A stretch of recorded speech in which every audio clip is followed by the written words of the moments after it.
Hey everyone, welcome back to the second episode of The Blueprint. Today I'm joined by Johny, the founder of OX16. Now, if you didn't know, OX16 are a streetwear brand that have been around for a couple of years now. They're primarily known for their character t-shirts that represent certain elements of youth culture. I think this podcast is really interesting though. The brand only started as a photography project for college, and then within the space of 2 years, Johny has taken that to a brand that's selling out of thousands of units. Me and Johny are also personal friends, probably better to say that at the start. We thought it would be a cool idea to do the podcast because stylistically and price-wise, River God and OX16 are very different brands. So we thought it would be a good idea to kind of pool our knowledge to give, experience from two different parts of the industry. We speak about the importance and how to build word of mouth marketing for your brand, how to build a personality and kind of lifestyle around your brand, Johnny's biggest lessons and advice from the industry, and kind of just his inspirations and where he wants to take the brand in the future. I genuinely think this is a really good episode, so enjoy. We could just start from the start. OX16, how did it start? How did it come about? Yeah, so I started it April 2021, but it was just from the back of a college project because I was asked to, I did photography at college and they basically asked us to do a project about community. That was the only sort of guideline we had. It was very vague and I ended up getting t-shirts printed with my postcode on. That was the original design, the burner design. I think I printed 5 or 6 of them for a shoot and I just had a couple models in my local area and then one in the college studio. And then I had the t-shirts and I was like, oh shit, I started designing a couple more bits, like a pair of joggers. And I was like, oh, I want to actually make something out of this because my friends were telling me they rated it. So what did I do? I was on TikTok one day, I saw this live and there's this girl with 30, 40K and she was just promoting people's clothes. And I ended up DMing her and I ended up becoming quite good friends with her as well. And I literally didn't have an account for OX16 at this point, it was just my college work. And she was like, oh, I'm making an account up and I'll just put something on my story saying she literally just put a black screen, when you, on the story, and it said follow OX16, so she just said follow OX16, stuff coming soon. But her account was really, really engaged, she had quite a cult following. Is this 40K on Instagram as well? Or? No, she had 10K. It was a decent following. It's a lot more than what I had. I had probably 800 followers at that point. So that was a massive leg up for me at the start. So I got 300, 400 followers. So that's just a little, but they were all really engaged. I think my first post got about 200 likes. So it was there was people there straight away that were interested. But I think a lot of the time when you do start something up, you can post something cool, and market it well, but you just don't really get that initial. Nah, I literally had fucking 20, 30 likes on my first post. Yeah, Even exactly. I was promoting, my personal Instagram, I had 2,000, 3,000 followers anyway, just because being in big sixth form or whatever. And when I first started posting, I was no one gave a fuck really. Yeah, exactly. But that was really beneficial for me because I was able to I wasn't doing giveaways at this point or anything like that. But I think I did the first post, then I think I just used photos that I'd already taken for the projects because I had really nice photos. Yeah. So I posted up some of them, and then I did a shoot in London, I think, and then I dropped them Is it still the same initial t-shirt? Yeah, just this burner t-shirt. I probably promoted it for about a month, and then in that month I probably sold maybe 20. And it's then a solid start. Yeah, and then I think I restocked it once again, and then I just started doing other bits from there. I think I dropped, it was a NOS t-shirt, it was the first character t-shirt, that was straight after.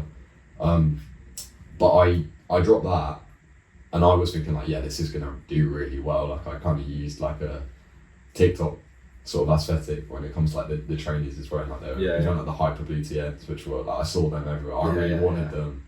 And I knew my mate had them trainers, so I was I can get him to style it. I was thinking just what can I use around me to promote this and push this? And I dropped that and it didn't sell well at all. I stopped because the burners I designed myself, but the NOS graphic I sketched up very basic and then got someone to do a nice polished job. And then it didn't really get the reception I wanted. So then I just stopped with the characters for a while and released. Oh, seriously? I thought it was always an integral part of the brand. No, so I did the NOS character, and then I was okay, this is done decent. It's probably done as well as the burner, but I think I can't pull it up because we're recording on my phone. But I think in August so it's 4 months after because it took me a while to drop the NOS t-shirt because I was doing I was using heat transfers at the time, and I was just relying on my local like print place to make these for me. And they took about 2 months to make the transfers. And obviously I had to wait, it was a while. And they charged me a load as well because it was quite a small order, I think it was in like 50.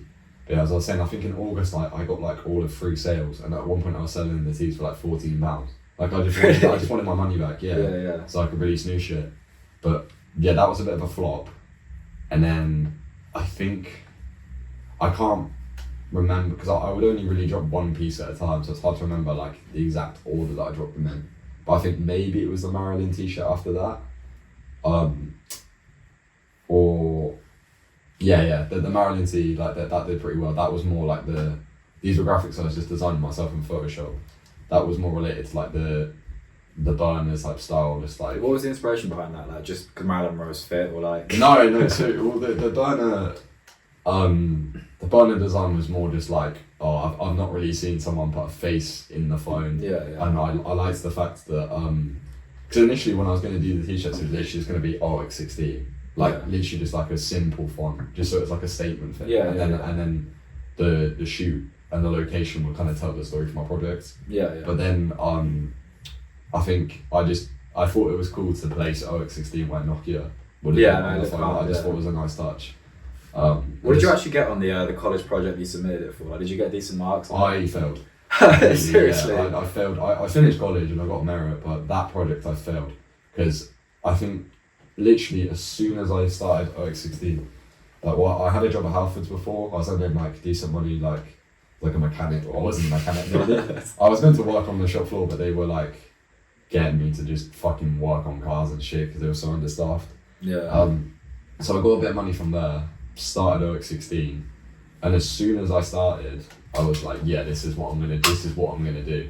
Like from that first job, I was like, I knew that it was gonna go somewhere. I always had that in my head, that I thought it was gonna, like pay me well, and there's gonna be like a long term thing with it.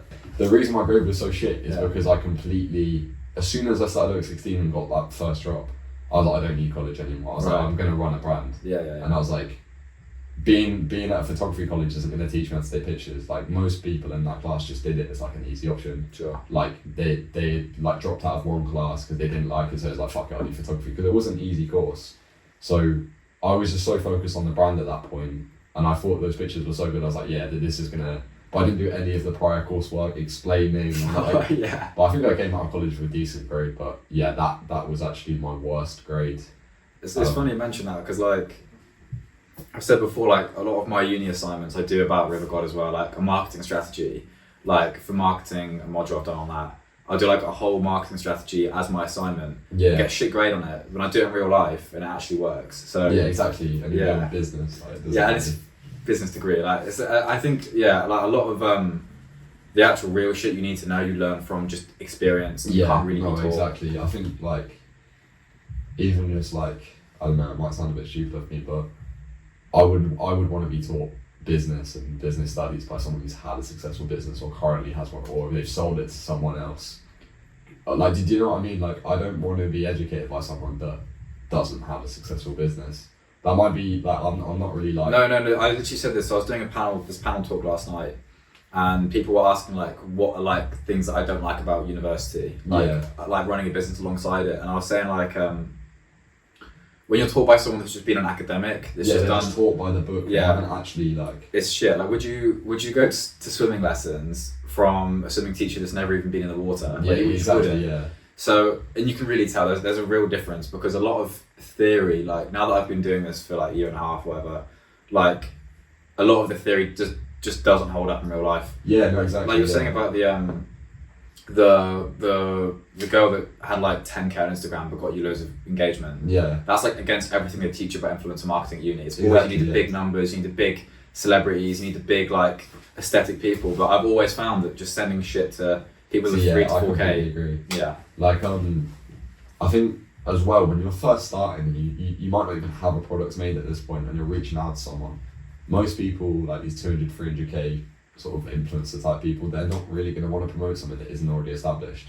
So if there's someone like someone with 10,000 followers, they could have just got 10,000 followers like overnight. Like that doesn't need to be something they necessarily really worked hard for. Like when you've got like 200, 300,000 follower type accounts, they might be doing modelling, or they might be in a short film. Like there might be a reason why they've got that, and they have this sort of public image. Where if you're approaching someone that's got like 10,000 followers, that could just be a bunch of people our age that like think their outfits are cool. Yeah. Or something like that, or they might be a bit big on TikTok because of their outfits, or they do videos where they're just talking about life experiences, like random shit like that, and they're way more approachable, I think, and they can actually do better. Look, I always say this, because they promote your shit because they love it. Yeah, they exactly. do it because they want to be a part of like the story. They're getting gassed, they get free stuff. Yeah, exactly. It's just like a bonus for them. Right? Yeah, so when I started, I had a decent amount of cash, and I was putting it into influencers that the sort of people that, I'd pay them like $1,000 to wear something, and then the next week they'd be promoting super dry. Yeah. Like, they wouldn't give a shit about the brand. And there's one guy that I worked with that was so expensive. It was for the patch of these when I first started doing them.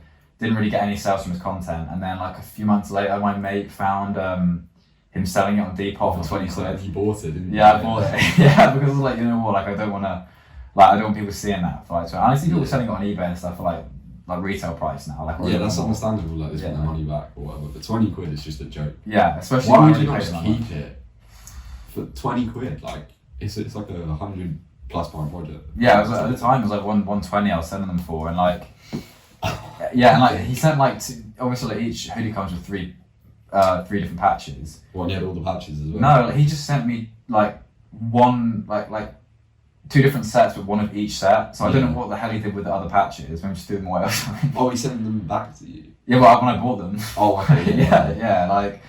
So since then, I've just never paid for any promotion because it's not real as well. Like it doesn't work, and people just then. I think people at first were seeing River God as a brand like Lonsdale, like Superdry, that was trying to like just pay to be cool. Well, it's just like. Have you got any like influencer stuff, or just send like people free shit or? No, not really. Like, I've sent.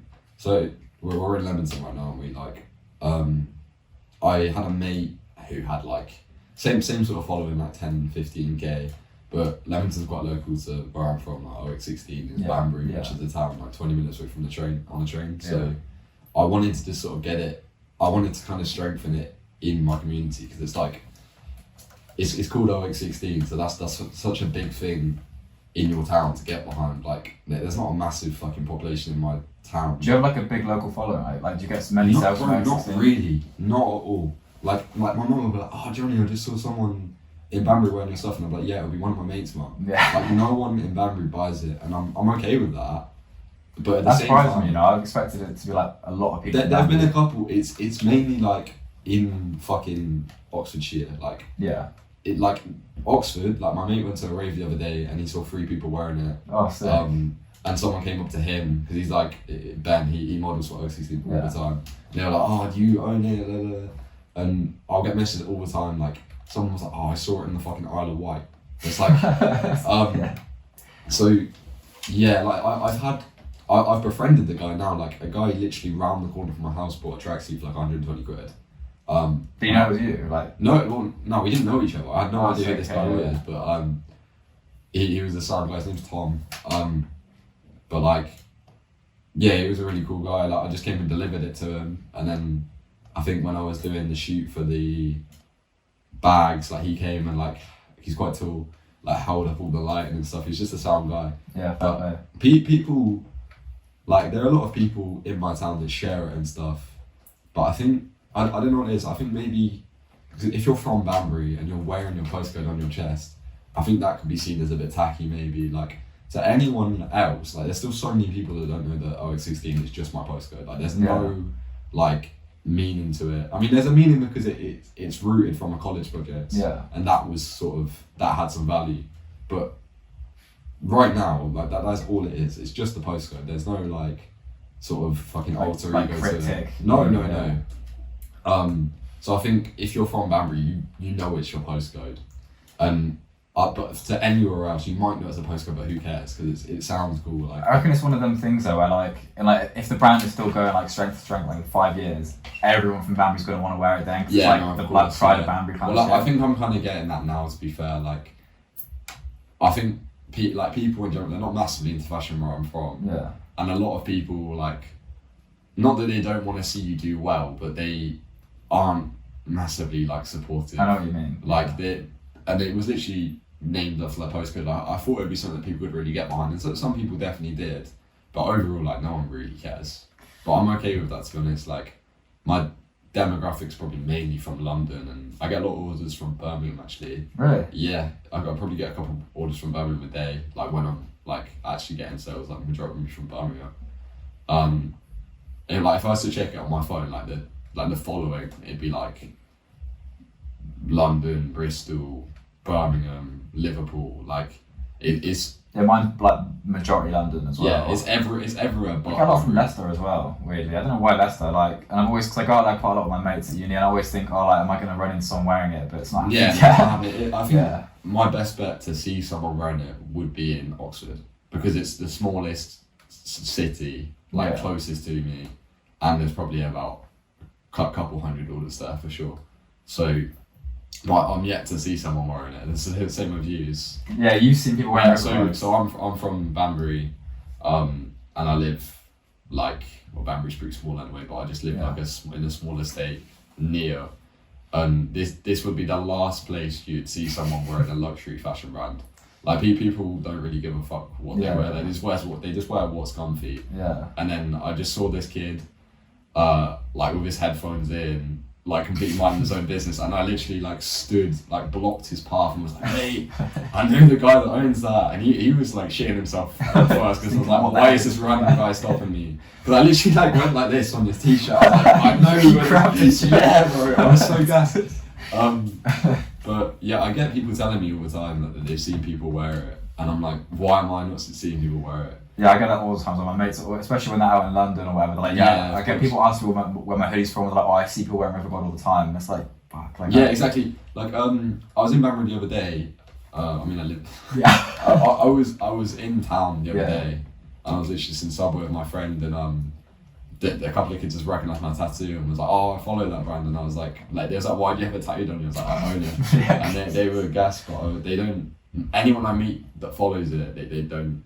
One, they're not wearing it. Like, I've met a couple of people that have owned that own pieces. Yeah. And, like, you know, it's come into conversation that I'm wearing it, but I've never seen someone that actually wear it, which is. I did have that for the first time the other day. This pop up last weekend I did. There's these two guys just chatting to me. They're like asking us questions. Like, they knew about the brand, which was sick. Like, it's always sick because, like, I do a lot of the personal branding shit. You know, it's like, the best feeling when someone says, like, oh, I know it or I follow it. Yeah, I've seen it at least. Like, it's a good feeling. It's really sick. But I had, like, the first moment where I had seen someone I didn't know previously wearing it. So these guys were chatting to me, like, saying, asking, you know, when my knit was coming out, all this sort of stuff. Yeah. And the guy came back over and we're just chatting, and he was like, oh yeah, and he lifted his jacket and had the River God logo there, and I was like, oh, that's so sick. Oh, so you actually did meet yeah. So that was like at the time I was quite drunk, I'm not gonna lie, because like it was. Yeah, you probably should have been sober. So yeah, at the time I was gassed. Like, I was just like, oh, that is insane. But that day as well, like, it was quite it was a good pop up, but like there was a lot of free alcohol for like brand owners, and like got towards the end, I was just kept drinking so much because I thought, why not? And like trying to process orders, I kept like folding shit wrong. My mate spilled a glass of prosecco a glass of vodka all over the table. Oh shit, was it on the stock? It didn't get on any of the stock, luckily, but like all of the shopping bags that I do, they're like all wet at the bottom. So with wine and shit. Yeah, so professional luxury brand shit, you know. So you sent stuff to like influencers. Yeah, like smaller. They probably they themselves probably wouldn't call themselves influencers. They've obtained like a decent following that's fairly engaged, that's sort of more tapped in than like your regular Instagram account, and I think that's been way more beneficial for me.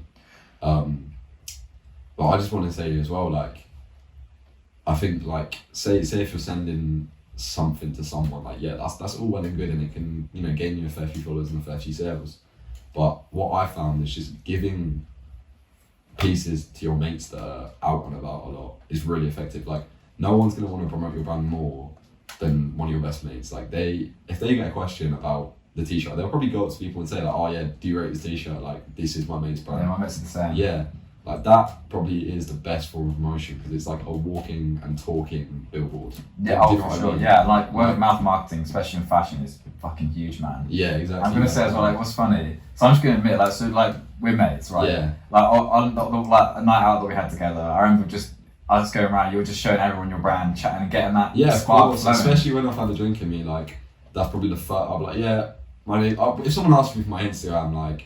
When we met JJ the other day, I think I showed him OX16 first. Like, I'm so quick to get that extra follower. And I think hundreds of my followers message me because I love when I'm on public transport. I will talk my ass off to any random stranger. If I like see someone I like their shoes, the first thing I won't even think about. I'll say, "Oh, I like your shoes, mate." Yeah. Like, if I see someone that I can recommend the OX16 to, I will any day of the week. I think it's the best way to do it. And like, because I think like having that interaction with someone on the train, like, oh, this kid showed me his brand, that's kind of memorable. Yeah, you know what I mean? Yeah, 100%. Like, oh, if they rate it, they're like, oh, look what this kid showed me. I met him. Like, I like what he's doing. You're gonna go and show your friends. Especially if you've got that following too, like, because you've already got that following. People are like, oh shit, this is serious. This isn't just some random kid. Yeah, exactly. Like now, like, I think I show people and they're like, oh, it's got 10k. Like, they know they can see I'm actually going somewhere with it, and they can sort of. I think even if you had really sick clothes, it's that instant validation to them in their head, like, oh, it's got a following, like, I should actually, you know, like you could show someone your brand and it's got like 20 followers, and their clothes could be sick, but I think subliminally, like, in their head, they're like, oh, I rate it more because it's got more followers. That's just how people's brand works. 100%, yeah.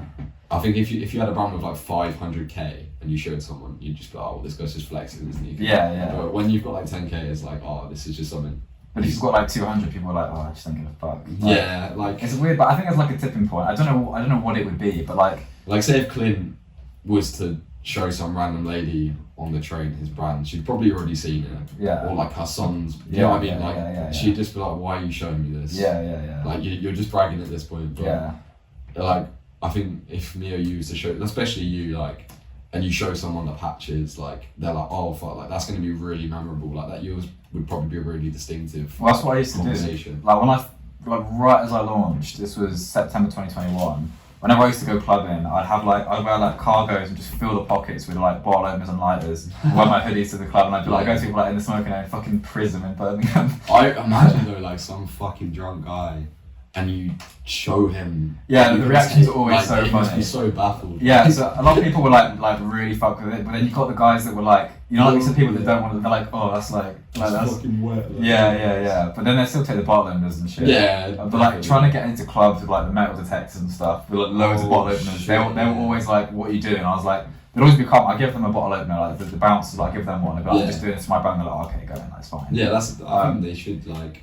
But yeah, like I mean, like pockets jangling around, and they're always gonna search you. Yeah, no, literally. But like those bottle openers are sick though. Like people that I haven't seen for like a year or two. No, they still got them tough. Yeah, they're still on my keyring, so I use them like all the time, and it's like I lost mine.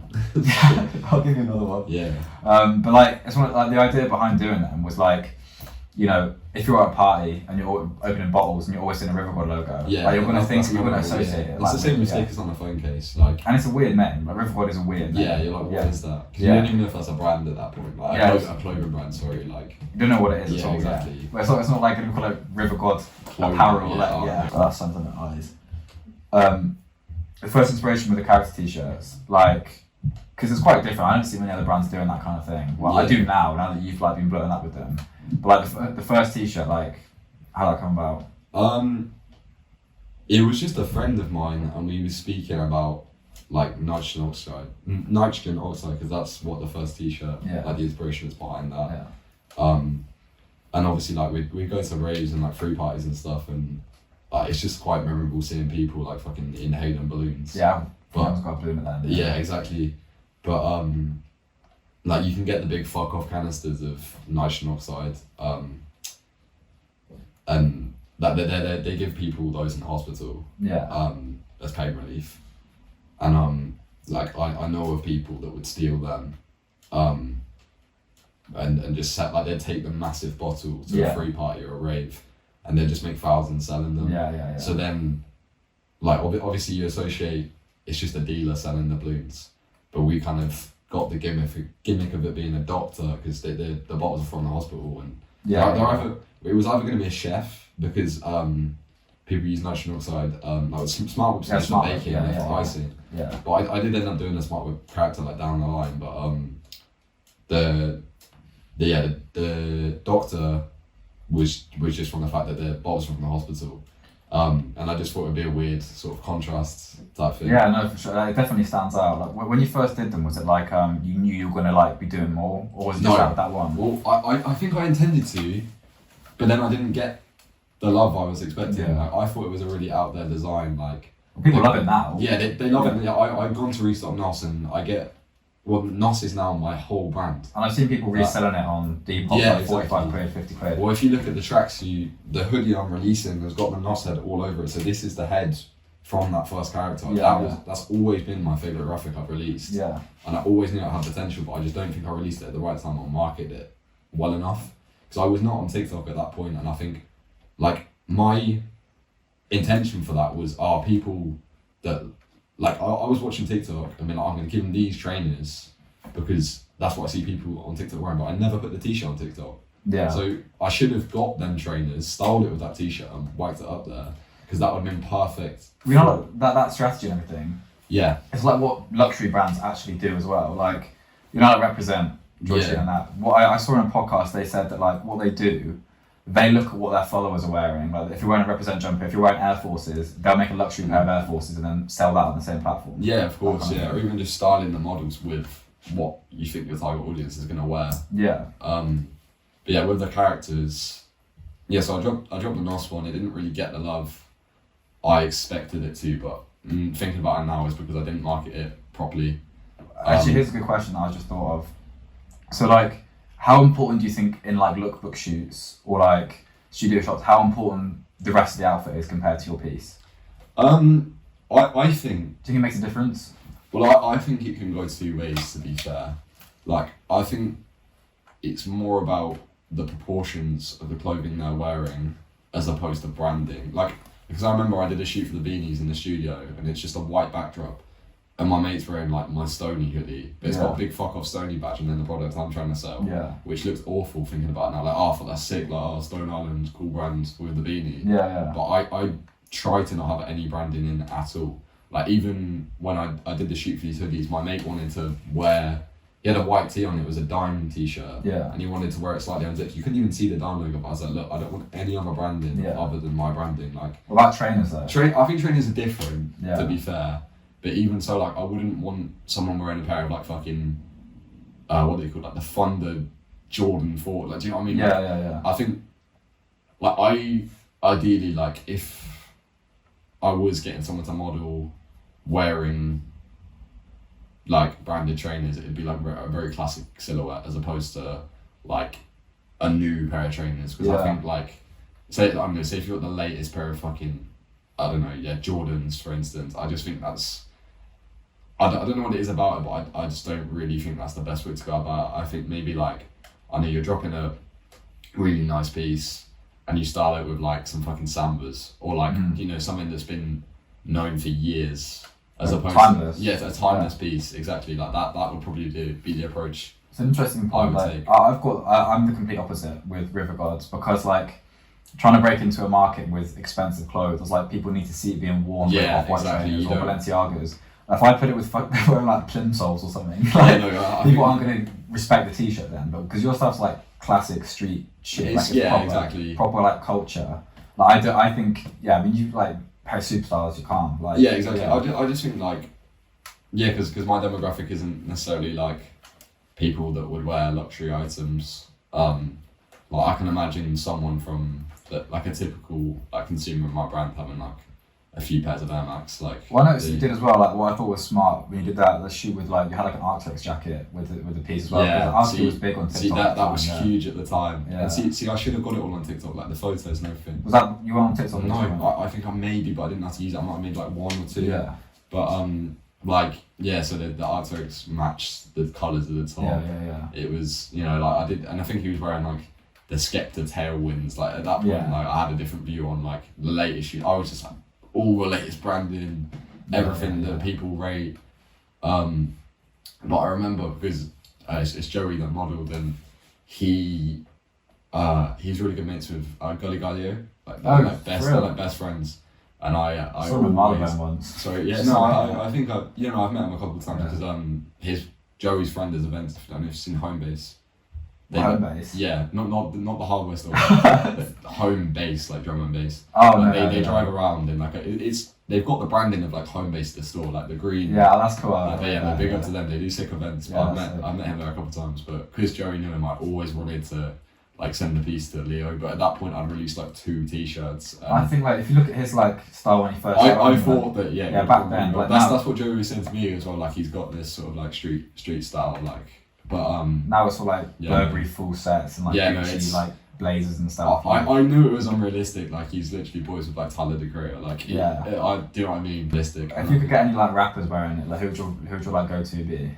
Rappers. Yeah. I mean, in terms of just like what would make me really happy. Yeah, that's what I mean. I don't mean for coverage. Probably Benny Banks. I can't lie. Really? Benny Banks. Yeah. Just because like I listened to him a lot when I was younger. Like Scraps, Nines, just because like they're like my favourite rappers. Yeah. And then maybe with like American rappers, like I can't really imagine him running, but like Future. That would be a massive Future and OX16. Yeah, like a fucking Sally Man or something. I'm trying to think who else. What about you? Well, mine was Slow Tie, right? Like I fucking love Slow Tie. I told you the story. I think that would be Slow Tie probably would wear your shit though. Like, wait, do you know about this? I gave him a t-shirt. So this was for his Tyrant tour when he released the album. He released it like nearly 2 years ago, but I got tickets to like a show that only had like 150 capacity in Oxford. Yeah, it was really small shows. Yeah, and it was like I paid 13 quid for the tickets, but I was offered like 260 for each ticket.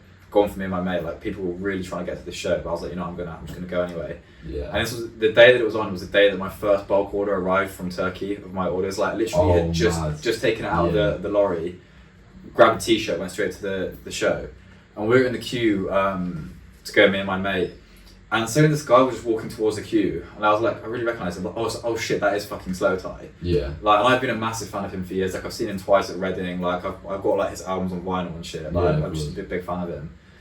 I went up to him and I was like, he was just like, no one was really reacting. I think everyone was just kind of like shell shocked. Like you were not expecting that before the show. Yeah. And I went up to him, I was run over and I was like, yo, Tom, like I'm a massive fan. I've just launched my clothing brand. Like I would love to give you this, and just gave him this t-shirt I had on me. So I was just gonna throw it on the stage originally. Yeah. Just hope that he might pick it up. What such a golden opportunity. That's it was sick. Yeah. And he like, and I was obviously like shaking. Like I was like, just to even be like near him, like what the hell? This doesn't feel real. Yeah. And he was like looking at the packaging. He was like, oh, this is sick, man. Like this is really. And I was like, okay, like this is mad. And he's like, took out the packaging, had a look, and he was like, yeah, I really like this. Which t-shirt was it? It was the beige t-shirt, my first collection, the one with the big like. Oh yeah. That's I think that's my best-selling t-shirt. Yeah. Because it's just quite simple. Then he took it onto his tour bus and just said like say for like, and then I was like, oh yeah, looking forward to the show. Go on, the show was so sick. Like probably the best gig I've ever been to. Yeah. I don't think I'll ever go to anything as like the energy like. Yeah, because it's such a small crowd. Yeah, well, it's a tiny venue as well. Do you know the Bullingdon in Oxford? Yeah, it's Bullingdon. And so after the show, he came up because like he has like quite a lot of personal connection to Oxford as a city. Yeah. So he came and said like anyone who wants a picture and stuff at the end. Like so me and my mate went and got a picture with him, but my phone had locked in my pocket. Like like sometimes when it just tries to unlock itself. Oh yeah. So my phone was like try again in like 3 days or some shit. What? Yeah, my mate's phone ran out of battery, so we got this girl to take pictures of us and send them to him. Yeah. But like when we were getting pictures with him, I said to him like, and there's a picture of me like whispering to him. So I was like, mate, you better wear that t-shirt I gave you. Yeah. And he was like, yeah, of course. He was like, yeah, of course, bro. Like. He said like you and your boys stay back and I'll give you an experience, and we were like, oh shit, like I think you told me about this. Yeah. So we were like hanging around for ages with him, thinking like what's gonna go on? Like he kept bringing girls into the tour bus and we're like, what is going on? Like why has it told us to wait, but like the girls can just go on? And then like I was talking to his DJ. He's like filling up with girls. Yeah. We was talking to his DJ Quez, like he was a fucking sick guy. Yeah. Like he always does the shows with him. So we've been there for a while actually, and then so this kid came up to him and was like, yo, like if I confirm a punch, can I get a free hoodie? And he was like his merch. Yeah, like Slow Tie merch. Yeah, not me. And he just absolutely smacked this kid up. And he gave him a free hoodie, but we all just stood there like, what the hell is going on, right? Yeah. And this kid was just crying. You see like 15, 16? Yeah, he was like 15. Yeah. Was he alright though? Like? Yeah, he was fine. Like, I think he was just gassed. Like, you might be able to tell your mates you've got like sucker punched by slow tie. Surely you got that on video. You probably didn't. Oh, someone. I think someone's recorded it. Yeah, someone recorded it. I'll post that on my Instagram. Yeah, that's such a flex. So anyway, so we're chilling with him, and I said to his DJ, I was like, look, this is what he said to us. If we stay, like, he'll give us an experience. We've been here for ages now. Didn't the DJ kind of usher you away at that point? No, he didn't usher us away. Like, he was calm. We were just chilling with him. Like, we were just like chatting about like just shows and all that kind of stuff. And his stylist was there. I spoke to him, and I got his Instagram and stuff. And his DJ was like, look, man, like, none of us really know what is ever going through his head, let alone when he's this drunk and tired. Like, I don't want to like disappoint you guys, but all I'm saying is like I'm not going to promise that he's actually going to deliver anything. Yeah. At that point, we were both. I don't know what you're expecting, like. Yeah, neither do I. Like the slow tie experience. Yeah, like. So like we just left, but like, it was like, you know, we said goodbye and stuff. But that was like first day of having anything. It was so surreal. Fucking mental. Like. I've never seen him wear it though, so you know. But he might have wore it though, just not. But he's like, you know, like he models for Supreme and stuff. Like his wardrobe will just be paid for. Like he doesn't. But either way, like, it was still cool to know that like he's got that. I did the same with Saint as well. Like at a show, he was doing literally in Leamington. You have a hat, didn't you? Yeah, like so it was actually the sample I had of the caps I released last summer. Oh, so I didn't have anything to do a photo shoot with. Oh, fine. But I just wore it to the show, not thinking anything of it. And like in the show, like because like it was such a small venue, like he was stood next to me with the warm-up acts, and I didn't realise it was him. I was like, why would he just be stood next to me watching? I was like, that looks just like him, that can't be him. Yeah. And I'm like so much taller than him as well. Like I was like kind of looking down, and I was like, okay, this is really weird. And then after the show, he came out, and I was like, you know, I was 6, and you're like, I hope you enjoyed everything. I was like, we had a chat, and I said, look, can I give you this hat? Like, it's for my brand. Like, I'm not, you know, like I've not got any other ones. This is a sample. And he was like, yeah, cool. So I gave it to him. We got a picture, and then I realised that for the month whilst everything was being manufactured, I had nothing to make content. Yeah, apart from that one picture of me with him, I'm just so drunk in the picture, just like. I have given a T-shirt to a rapper actually. You know, 5EB Fendi. Yeah. So I went to a Stargo event, just to visit. Like they do like a it turns into like a event. It's a pop up for brands, like smaller brands, and then they do like a event, and they get like who they have on there, like they've got like Londo on there, or like 5EB Fendi. Yeah, just like big London rappers. Fendi goes on there a lot, I think. I think he's like good friends with the person that does the events. Yeah. And I just saw him outside, like with a couple of his guys, and I just gave him a Sally Man. Were you just carrying it on you, or did you like? Yeah, no, I bought one specifically to give to him. Oh, so you knew he was going to be there? I knew he was going to be there, and I knew like he's not like a fucking major celebrity. Like he's not going to be there with 10 security guards. Yeah. Like, but no, he's a really cool guy. Like I speak to him occasionally. Like, I'm always trying to send him my shit, but no, he keeps it. Like I completely respect him for it. Like I'll show him like this isn't my cup of tea. I can't lie. Yeah. But there have been a couple bits I've got coming where he likes more. But it's just like he's very much like, I don't want you to send me something I'm not gonna wear. Yeah. Which I completely respect. Like send you cash. Yeah. So but it's more just like he doesn't want to. Like he's thinking about me there. He's not just like, oh fuck it, because I think a lot of people are like, send me it, and it just goes like the T-shirt was like way too small for him. No, I don't. No, sorry, I didn't bring it specifically to give to someone. I think I put up like, if I see someone wearing OX16, like I'll give them a tee. Yeah. But I didn't see anyone wearing OX16, so I gave it to him instead. But it was a medium, and he's like pretty tall. He's like 6'2". I'm pretty sure. Like he's quite a tall guy.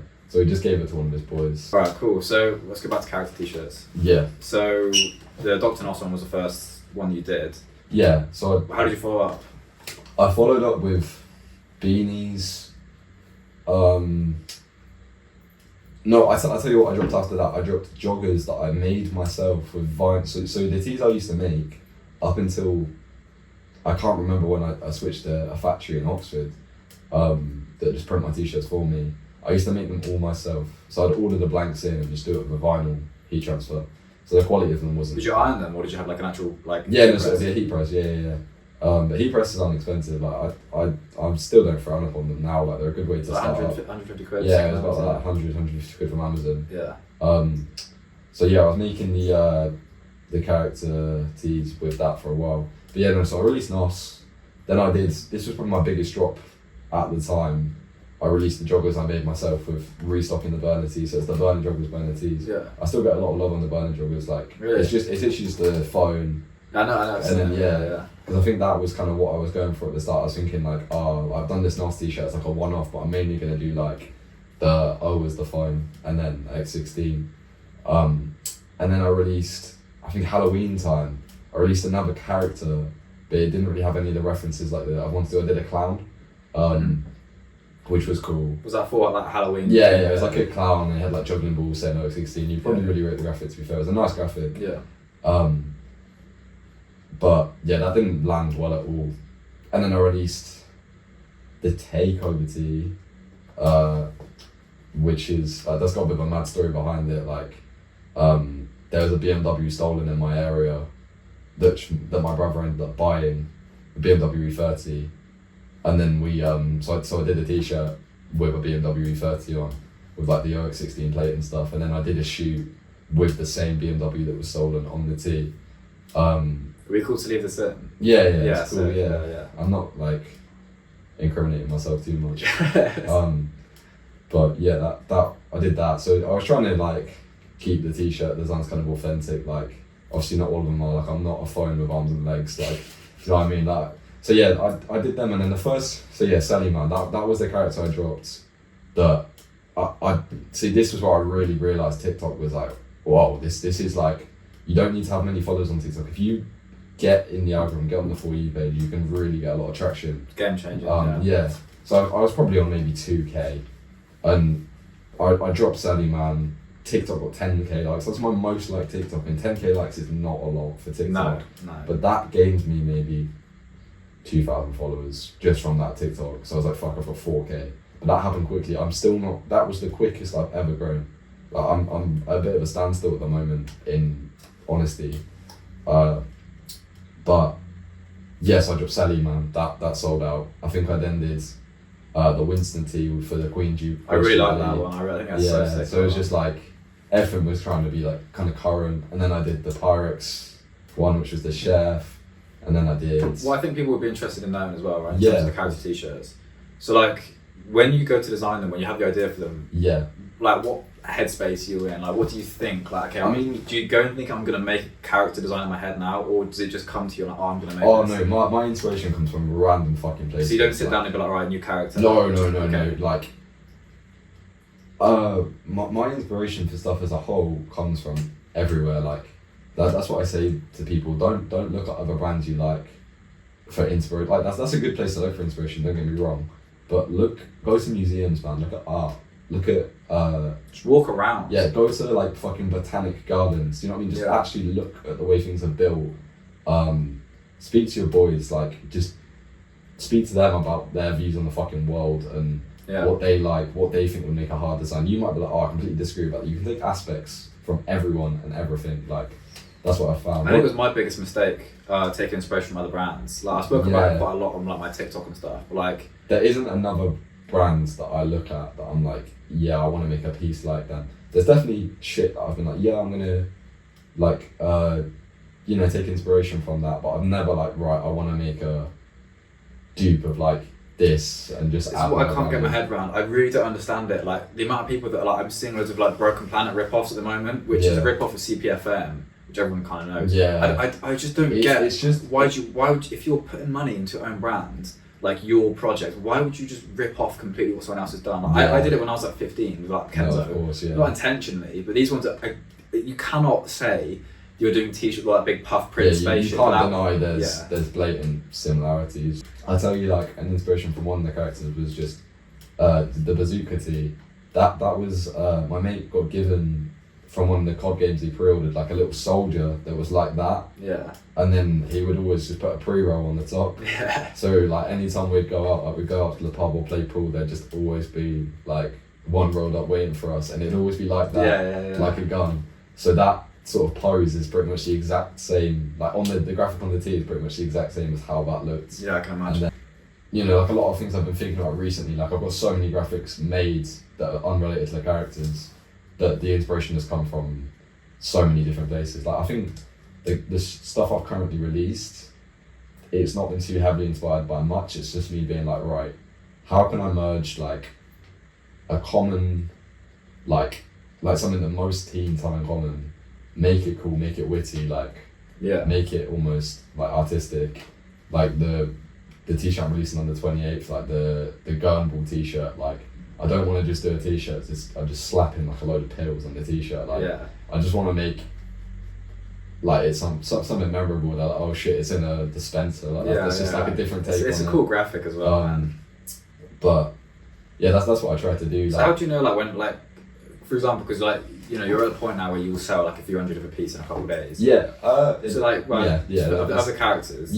How do you know like how like what makes you confident in a graphic that you're gonna get those sales? Like for the Quickstar, for example. Well, to me, what makes a character tee is having that signature OX16 bubble font in the bottom. That is a character tee if it has that. That's how I work. But pretty much if I've got that and it's the positioning in the character, that's one thing. I only really do white and black tees. Typically, if it's on a white tee, it's going to sell way better. But like with the most recent, I'm dropping a white one as well, but I've only advertised the black one because I personally think the black looks better. I agree. But I think it's better. Yeah, as a whole, like it's hard to anticipate. I think like my best selling graphic is Selly Man, and I think that did so well because it's so simple. Like the colours are nice. It looks good on a white tee. But overall, like it's hard to really anticipate. I know for a fact that I'm going to be able to sell a decent amount just because of it being a character. But from there, it's not something I can really anticipate because I do my like virtual posts because I think they're really important to my growth. Like, with my brands, and I don't really see because I only drop one thing a month. Yeah. I'm able to get so much traction on one singular t-shirt. Like some months I'll literally drop one t-shirt. Like the Crocstar tee, that's probably one of my favourite tees I released. I think it's my favourite. Yeah. See that t-shirt and like the Professor tee.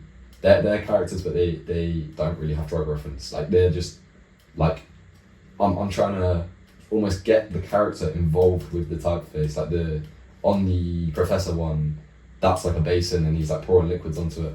On the Crocstar, the text is the speakers. Like I'm trying to just merge them as like as unique as I can.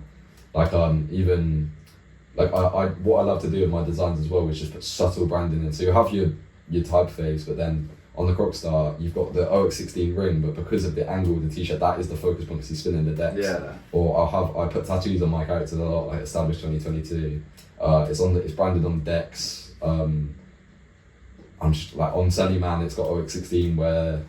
So I think, that's what I love to do with my design, and I think the better I can actually, because a lot of the time you just slap branding on things, but with me it's natural. It's like you work it in. Yeah, you work it in, and I think people appreciate when I work it in. It's like, oh fuck, if you look carefully, you can see if you clock it. And when people clock stuff, I think that's what I do with all the patches that I design. It's always branding. It's just like in the.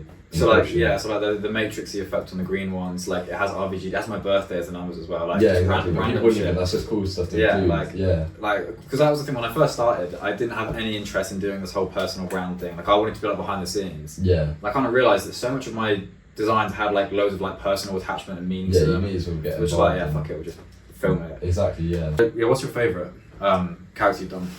Nos. OG. Yeah, but that's what I've now.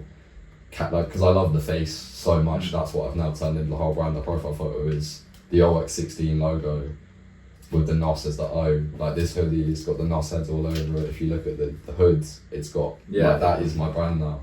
And the bag, the new stuff I'm planning to release, like it's everywhere. I mean it sums up the brand so easily. Yeah, I like the face itself. I think it's just. The style of the art as well, like it's bold, it's like punchy, like it's what you expect. Exactly, like I think I want to be able to tell a story of the brand, and this year especially, like I'm dropping denim soon. Like I made a video on it recently, but you will see OX16 jeans, and I think I'm gonna tell like a crazy story with them. Do a very sort of like Lord of the Flies style, like just crazy video, and I think that will really sort of. Are you gonna do more like promo videos and stuff now? Yeah. So obviously I did the one for the bag, and it wasn't high budget. It wasn't anything crazy, but that's kind of what I wanted. I literally the video. Do you know who M Bance is? Do you know like you get them TikTok skits and like steps? Yeah. Like people like that. But like the inspiration behind the video was them type people. Like really close to the camera. And they're just stupid like fucking. When the ticket inspector chases after you, or when I don't know, like when Boss Man, do you know what I mean? Stupid style videos. That like because the video's filmed vertically, like the whole thing. Like, it kept getting like banned though, didn't it? Like it kept getting flagged. Because at the start he's smoking, and that TikTok just didn't like that.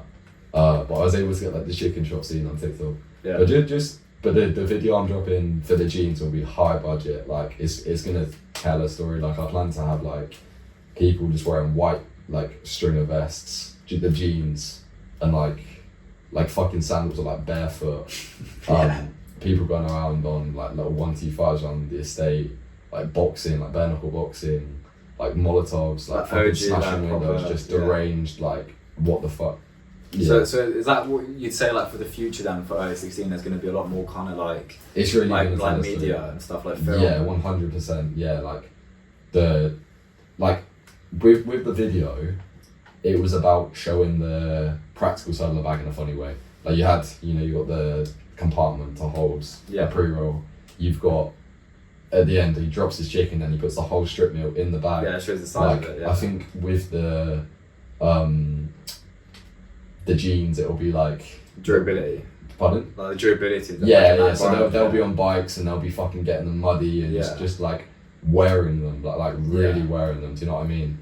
Like fucking running and that's what you want it to be like. You want to be like to be like. I don't want it to feel like not soft, but just like I want it to be loud and in your face. It's just like people wearing them and fucking making a statement in them. Yeah. The same with like I'm doing windbreakers and I think I'll do something crazy for them as well. So it's like more cut and sew you want to move towards now then? Yeah, definitely. Like at one point I was considering just becoming a t-shirt brand, but the way I see it is like. Say if you go, like, t-shirts make me the most money and they sell the quickest, that's factual. But if you go to a restaurant, drinks make the most money, they're the quickest to make. You just go, glass Coke. They sell, there's the highest profit amount. Bottle of Coke or a pint on tap, that's going to cost like, what, pennies?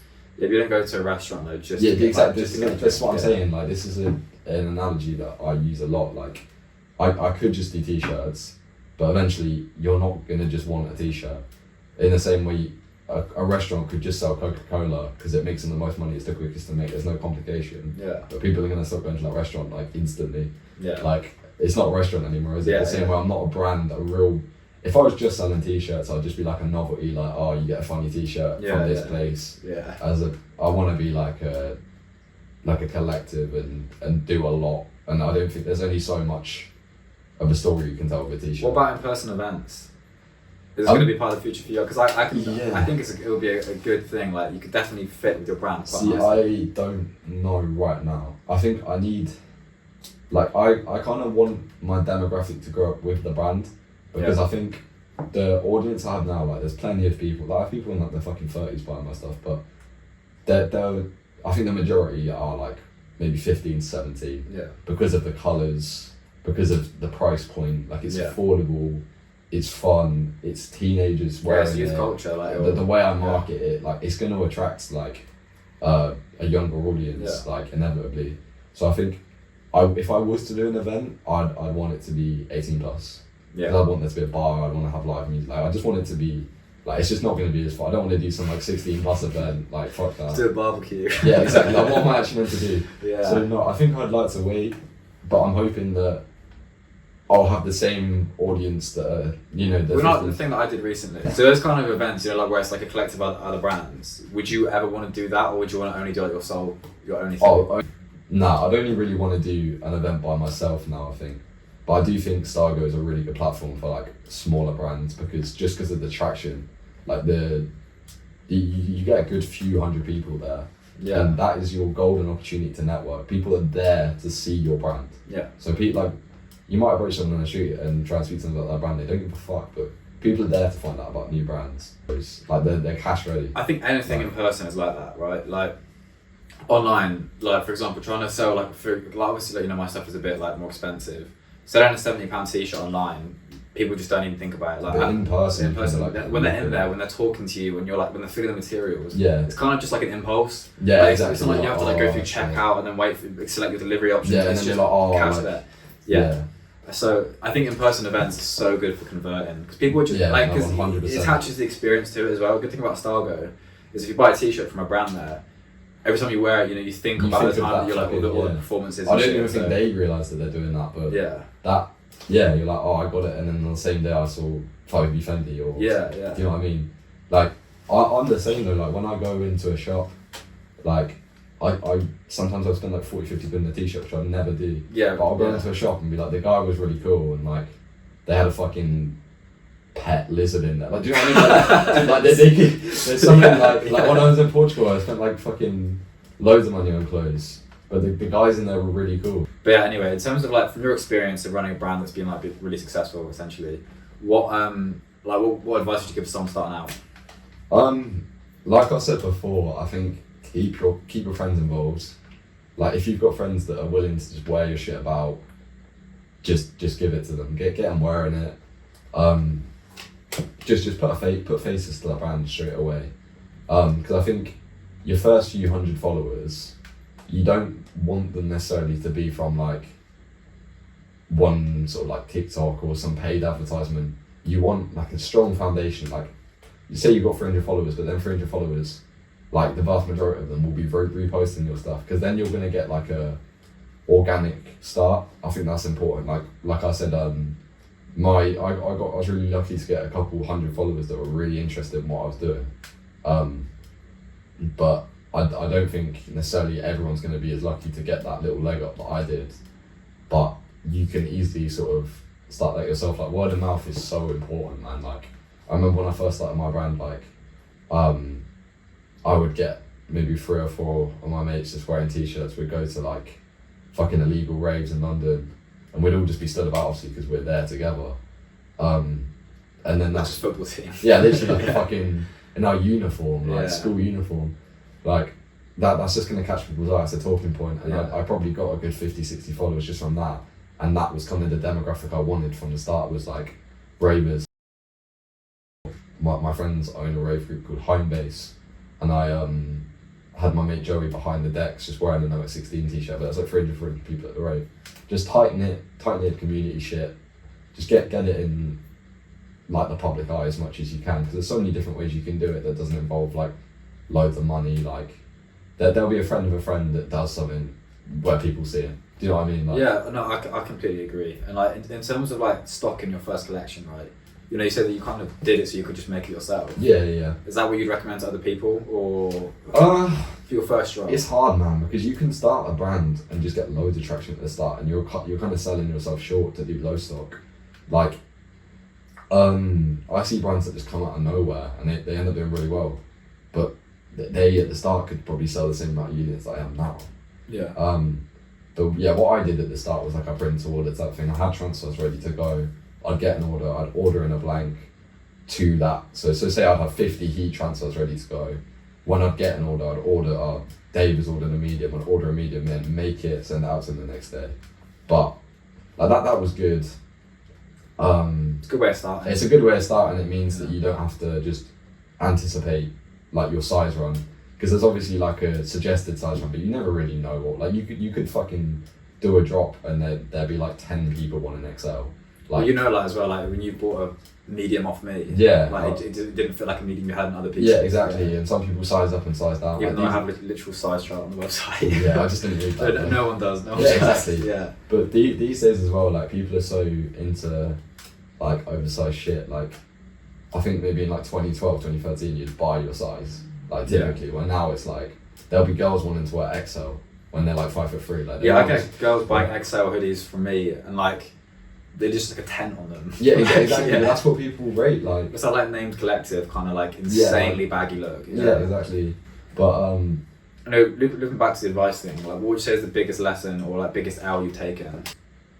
I would say, just not sampling clothes enough. You can end up like losing quite a lot of money just trusting a manufacturer.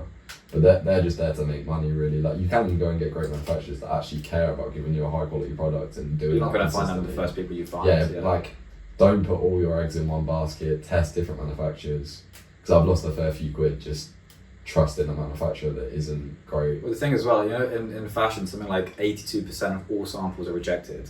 Yeah. Like, and if you're like not even sampling, like that's an 82% chance essentially that you're gonna get burnt. So you want to keep working. And there's different types of samples as well. Like, I don't know about for you, but when I was doing mine, you get the samples where you first like concept samples, where you get like the ideas just made physically, and then you keep working on those. Then you place the bulk order, and then you get the pre-production sample, which is basically exactly what it would be off the press, and that's when you know like exactly what it's going to be. Yeah. And that's the last point you can change. There's a couple less steps with mine, because obviously yours is quite like on a bigger scale, and there's a lot more sort of like heads involved. Yeah. Like with mine, it's just a matter of sampling, and then being like, yeah, make it like that. But with yours, because there's a lot more money involved in the production, and you're sourcing it from loads of different places. Yeah. Like the manufacturers you use are more reputable than mine. But like with mine, it's just a matter of like, I'll obviously get my tech pack made up, send it off to a manufacturer, get my sampling. The manufacturer I'm working with at the moment, they're really good, but it will just be a matter of preference really, because you might design a product and then be like, oh shit, now I've actually received, like they could do everything perfect exactly how you asked, but like this could be a bit longer, this could be a bit shorter, you know, this material could be a bit heavier. I don't like the size of that logo. They've done it how you've asked, when you don't really, like, you know, from a flat drawing, you've got a very good idea, especially with a t-shirt. But if you're making a hoodie or something like that, like it's hard to anticipate what's really going to work until you see it. Yeah, so tech packs are so important as well, man. That's the beauty of sampling. Like you can develop a product that's actually 3 times as cool as the one you initially designed, just from like those little tweaks that really make it. Yeah, I think something you do really well that I like about the new hoodie that we're going to be releasing soon as well. Yeah. Your attention to detail is something that you don't get with a lot of brands these days. A lot of brands just want to get their logo on a hoodie, sell it, you know, but you've got, you know, like branded like zips, like sleeve tags, like thank you. embroidery patches. I think it adds a lot to what you're doing, and I can imagine with sampling, like to get each individual bit right, it's not like a 1-day process. Well, this is another piece of advice I'd give, to be fair. Like I can think of cool designs, I can take cool pictures, and I can market it, but I'm not a fashion designer. And up until the tracksuits, I was designing those clothes myself, and they were cool, but they didn't have the attention to detail I really wanted. Like I would never have been able to make that bag if I wasn't working with who I am now. My designer David's, he's designed all of our latest stuff, the jeans, the bags. He'll be designing windbreakers when we release them. Like my clothes would have just been t-shirts with a design on it if I didn't start working with David. So yeah, like this attention to detail, like as much as I'd want it and think of doing stuff like that, I wouldn't be able to communicate it. Right. Where David is really good at what he does. And like this hoodie's £75, you need to justify spending £75. I think it's a bargain as well, because obviously you gave me one of the samples, well, one of the original pieces. Yeah, you've got one there still. Yeah, and I would easily say you could sell like 90, 100 quid. I think 75. Yeah. And I get like as well with your target audience, like it's quite a lot to go from charging 25 for a t-shirt to suddenly jumping That's the thing. And like when people see it, and if you're interested in buying it, you have to understand like not only I'm charging because I'm like proud of this product, and I know you'll spend that 75, and it'll be probably the best 75 you spent on the zip up in my opinion. But there's a lot of other steps that go into making it. Like I've had to sample it a lot of times. How long have you so it's released in 28th of Feb. Yeah. When did you first start designing it? This has been in the works since like October time. So it's not, I don't think of a design, and it's like that's what people have to understand when people are like, drop another colourway. Like I can't make that happen in a week. Like this shit takes a long time. I love the archive, I think that's cool. Yeah. So what was the idea behind starting the archive account? The archive account is basically just, there's a few hundred members now, to be fair, but with the archive, it gives you the chance to buy stuff really fucking early and just see stuff that I'm releasing way before anyone else. Like the jeans I've now shown to everyone like a bit more publicly. The archive members known about them for about 2 months. Just like the hardcore like members then? Yeah. Brand, yeah. Well, like I'm a little bit less selective now, but at the start it was like, if you buy something on drop day, you'll get accepted into the archive. Yeah. So say when I release something, if you buy it within 24 hours, you get accepted. And then you're able to buy stuff earlier, see things earlier, get a slight reduction on the price. like I'll knock like a $5 off, give you Yeah. free shipping. But it's not a very professionally run thing, to be honest. Like, I'll literally just send people my bank details and they just send them, like, because it's only got a few hundred followers. Like, I'm not going to make a separate website for the archive. Like, that's just a mess for me to do. Yeah. Like, I don't really want it to be something that's like professionally run. To be honest, like, it's just like a sort of a community account. You like chat to customers and stuff as well. Yeah, no, like I literally like went live on it and played a game of FIFA or something. Like, I just use it to engage with my audience, and like I did like when I'm speaking to people on OX16, half the time I'll just send voice notes. Like I don't really like with you would probably never do that as a professional like luxury brand. Like, but with me, like I don't really care, and I know like it's not gonna bite me on my ass 3 years later. Oh my god. Like 16, like I'm on a podcast now, like who actually cares? So are you going to be doing more of like the personal shit now? Because I remember when you started, like I remember seeing something that you like kind of were just like low key, like you didn't want to be like too like like personally involved. Is that you changed it up now? I mean, it's gaining traction to OX16, so it's adding a bit more personality. I think for me to post a design, like that's cool. Like if I post that on OX16's TikTok or on the Instagram account, like you're gonna see it's cool, but I like to actually explain my design process a little bit more to like build the appreciation for it. Yeah, because there's a lot of meaning behind. And it seems like people are getting some pretty useful advice. Like I see a lot of TikTok advice which is just like, do a pre-order, get a mock-up made, and boom, you have a brand. Yeah. And funnily enough, that's literally my video you just quoted. But that isn't real advice, to be honest. Nah, like, I did that video just to hit the algorithm. I've done like really serious ones now. When that blew up, I was like, okay, I actually need to do like serious advice now. No, the most recent video you did about atmosphere, like that's actually very valuable advice. Like it seems like it's a given, but I think a lot of people don't understand the importance. Yeah, a lot of people were saying I never like people that I know that have decent brands. Like I never even considered this, which to me is something that I've always kind of known about. Well, how do you do it? Like how do you go about? Because obviously, because that's. See, I think with it, I think I could be better at it, to be honest. But I think with my shoots, especially at the start, some of them would be like in my friend's garden, or like in my garden, or just like I would post. Like I just almost not take the piss out of my followers, like. Be a banter. I banter my followers, and like I show that it's not. You shouldn't take life too seriously. Yeah, no, exactly. Like that's kind of the impression I try and give. Like I did a drop, like when I restocked Teleman for the last time, I restocked it because I noticed people were making like serious money reselling them on Depop. Like I saw people actually selling Teleman t-shirts for 80 quid. Damn. It's a 30 quid t-shirt. What does that feel like seeing that? I find it funny as fuck. Like, really? I'm like, honestly, I'm like fair play. Like I think with like the Cortez when they're like, publicly, but I think when people are selling Cortez, they're selling it before they've even received it. They're posting like their confirmation email. Yeah. But I understand why Clint does it, and I think it's great marketing for Clint to just be like, nope, you're not reselling it. Like it's to wear, not to profit from him. But when I see someone do it and they've made like some 15-year-old kid that's made 30 quid, like fair enough. Like I would do the exact same thing at their age. But I did a drop. And in the animation it says like "fuck the Depop yats" or something shit like that. Like, I think that kind of helped build the not community but definitely the atmosphere. Just personality of the brand. Yeah, exactly. Like, it wasn't actually serious. I don't care who sells my shit on Depop. It was just like, well, fuck you. You can't make any money now. I'm gonna like, I kind of that there's probably more hype behind the t-shirt because it's more of a commodity. But I just overstocked it. I basically removed any sort of resale value to it when I tripled the amount of t-shirts that there was. Like I probably sold about 50 and I sold about 800 of them. So 800? Like, Selling Man's like my best selling t-shirt. Like, so it's going to be a struggle to resell.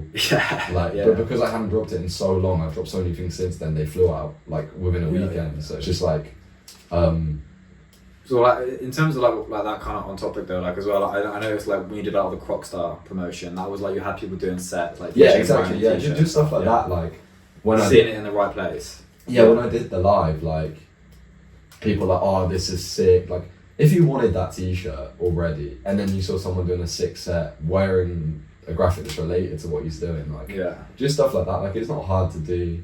Like, that took me a day to just go, and I had a good time. Like, everything I do with the brand, I enjoy. It's fun to me. Like, there's never, like, I'm so lucky to have OX16 and be able to, like, sell my shit the way I do. Live the brand. Yeah, I don't. Yeah. Yeah, like when I filmed the video, like, for the bag, like, my mate just got really stoned filming the video because it took so many attempts for him to get the smoking scene right. Yeah. And then we went to a chicken shop, but that's probably what I do at least once a week. Yeah. Like, do you know what I mean? Like, yeah. It's just, like, it's all been quite fluent, and it's never really been like, oh, this is so out of the ordinary. That's when it works though. Like, that's when I think when branding works. Like, for me, when I started doing like the personal shit, I was making videos about like things that I did with the brand. I started doing educational stuff. Like, I've always been interested in like helping people. Exactly. Like giving advice and stuff. So that's now become a part of the brand, and the brand has become successed since it's been attached to me. Like, the brand is basically just me. Yeah. I run it on my, like, you do everything on your own as well, right?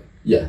Yeah. Like, well, let's say, like, I think we've discussed this before, but like, when you've had like big orders, like when you've had like a massive drop, do you get mates to help out with you? Like, yes, yeah. My friends and my girlfriend have been so important. Like, this is one thing that I definitely think like needs to be expressed, is like having people, like, as much as they might not know anything about designing clothes or marketing, having muscle, like just hands. Yeah. Like, anytime I've had to quality check my clothes, my girlfriend's always been there.